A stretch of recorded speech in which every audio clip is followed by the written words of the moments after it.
quick update on something I'm learning or just figuring out. Got to pay attention to this more too. And this is reflective of the previous video. So this is going to be really short. If the tempo, you see these numbers here, they really do mean something. That means that's the tempo of that.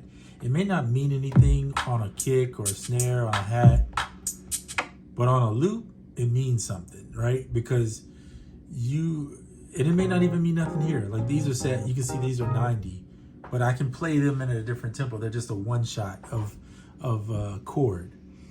But when you get to a loop, if you're playing a loop within here, within your main section, not the pattern section, it means something. Because let's say, for instance, this project set, I'm sorry, not this project. Didn't mean to do that. Exit out of here. Let's say this particular bank that I'm on, that's not what I'm looking for either. Hold on one second. Let's say this project or this bank or however you want to term it, the tempo in it is set to 75. See the project tempo? And technically, I'm playing at 77. So that means it's wrong. And if this is wrong, and it's not all equaled out to the same tempo, for some reason, it will play wrong. And it doesn't loop up right, especially. So now, like, you'll see I have that one on 77. This one on 77. And if you go into your tempo pitch speed, and instead of having it set to auto, just change it to manual and then press in and go down, put it at 77, but also hit shift and make sure it's set to vinyl no.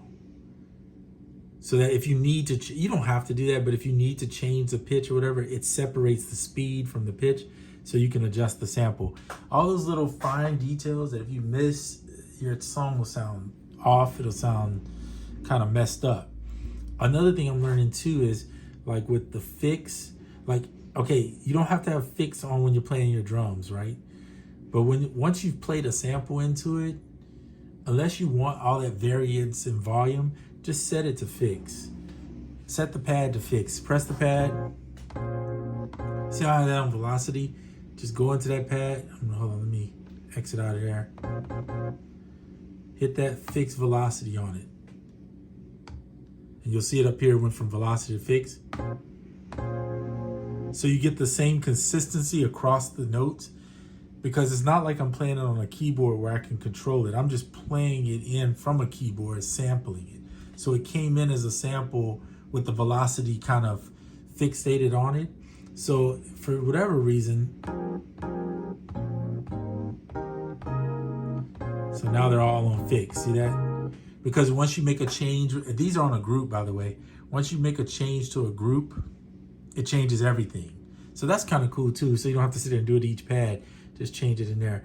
And these are on gate, which is good. And now this is just a pattern that I brought out of the pattern. And then this is the bass where I recorded in from the previous video, which I added. I went back and redid it a few times to try to get it right.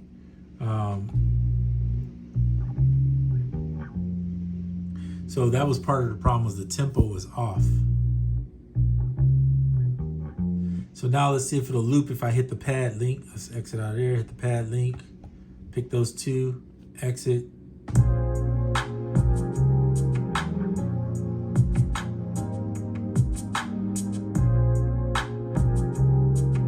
Let it play all the way through.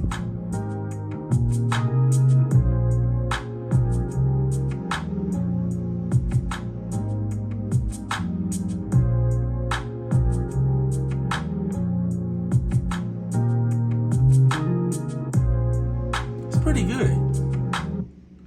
So that is pretty good.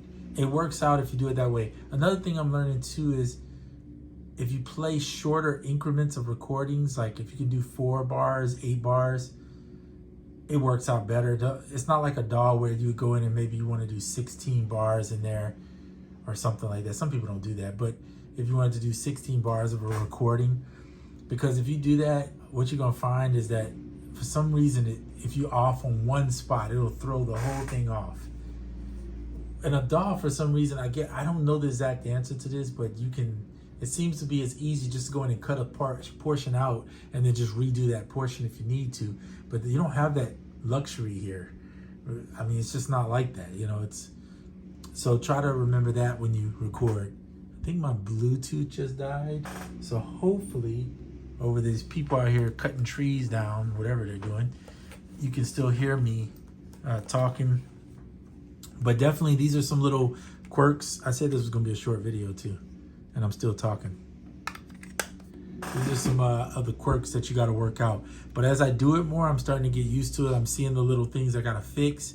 And eventually I'll make a video once I feel like I got it pretty fluid to where I show you kind of like, hey, here's a solid way you can do this recording like this.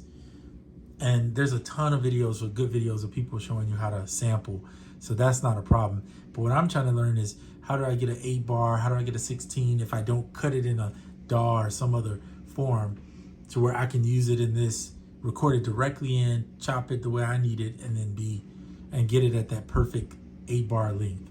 And it's gonna be some work, but I'm gonna work at it. So anyway, I said short, we're at 6 minutes. I'm gonna get off on this one. Just wanted to show you an update. Make sure your tempos are all matching up in your loops. Yep.